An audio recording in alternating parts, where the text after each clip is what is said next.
Welcome one and all to the LPDL, Little Cup Draft League hosted by Pup, a buddy of mine and fellow competitor in both this league as well as previous season of the MMC. However, we're not doing just standard Little Cup, this is low tier Little Cup, so you get the worst of the worst when it comes to these baby mons. If you are unfamiliar with Little Cup, it is a format of Pokemon where every Pokemon is a baby or a first form evolution and they compete with each other at level 5, which makes the format wildly different from what you are used to. And if you are unfamiliar with Draft League, well, I'd recommend that you drop a like and subscribe to the channel to find out more, but also take a look in the description as I go into detail to describe exactly what Draft League is.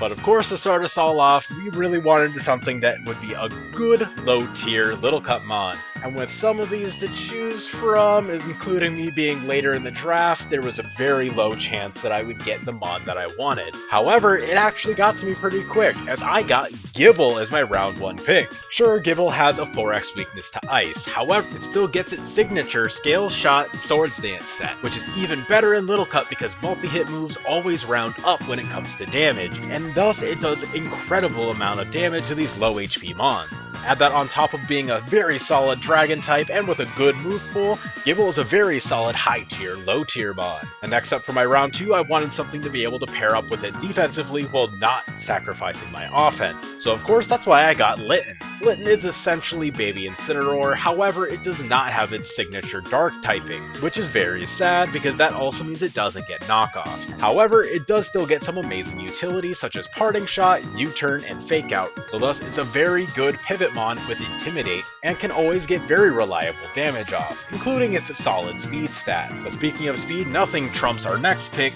Weasel. Weasel is fast, even considering Little Cup. Weasel hits the amazing stat of 19, which is faster than the 18 speed tier, which is basically a top tier speed pick. And add that on top of Weasel being an amazing water type, able to throw off massively strong wave crashes and flip turns and pivot in and out of battle really easily, it can definitely put in some solid work with some Choice Band or Life Orb sets. And while I'm on the topic of Life Orb, that brings me to my next pick, Q-Fan. Q-Fan, again, is just baby Caparaja. However, in this format, it's actually surprisingly good. Its solid HP stat means that it's surprisingly bulky, even though it has some fairly low defensive stats. And its attack stat is very, very high, especially when you include the fact that it has the ability Sheer Force, which not only negates any Life Orb chip, but it also boosts the damage of a lot of coverage moves that Q-Fan has.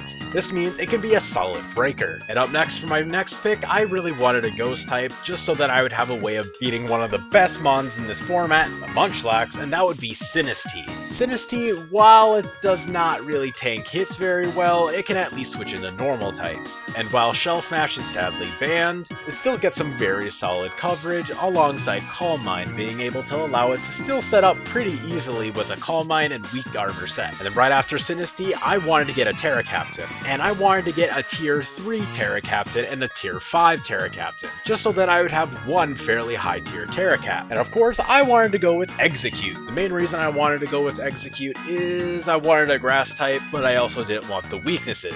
So that's why I have Terra on the Execute. Add that alongside the fact that I can do some really annoying Oran Berry Harvest sets, along with some potential Sun Abuse sets with Chlorophyll and Terra Fire, plus Bullet Seeds, plus Swords Dance, and Double Stab from Terra Grass means that Boltzia is going to do a lot of damage. And while I'm in the mood for it, I wanted to get another switch into ground type moves, because Execute is not exactly the best option for that. So I picked up Hoot Hoot. Hoot Hoot, while it's generally not a very good mon, that's just kind of box standard for Little Cup low tier. However, it still does get some solid options. It still gets Tinted Lens, which is very notable, but it also gets Hyper Voice, Hurricane, and Heat Wave. So it generally has some pretty solid offensive capabilities, but at the end of the day, it is still a Hoot Hoot. So hopefully it'll be able to keep up with its fellow low tier competitors. And while I mainly went in on offense, it still is a little bit helpful to have some defensive utility, so that's why I got Gulpin.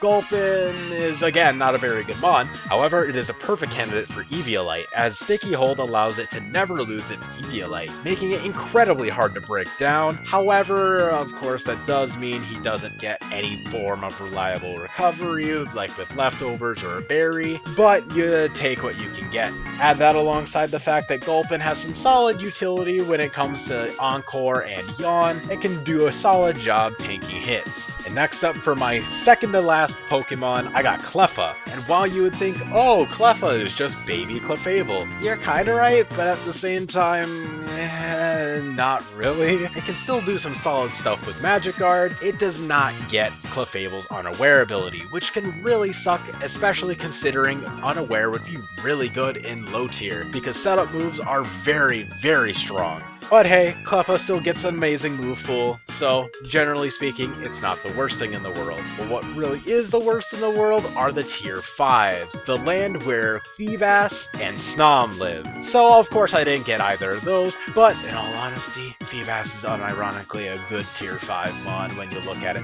But regardless, I picked up Terra Knackley. Knackley, it would be better if it had Salt Cure, which it does not. However, it still can do some solid stuff with Curse alongside Edgequake coverage. It still doesn't get body pressed, but I mean, hey, with Terra, you can Terra Ghost and have just only one weakness in Dark, and you can also Terra it out of its rock typing into something a little bit more usable, like a fighting typing. But generally, it's not the best mon in the world, but hey, you take what you can get. But that is the team for this season of the LPDL Draft League. Don't forget to like and subscribe to the channel to not miss any of this season, including some future announcements that I'm going to be having very soon. So anyways guys, I will see y'all in the next one. Peace.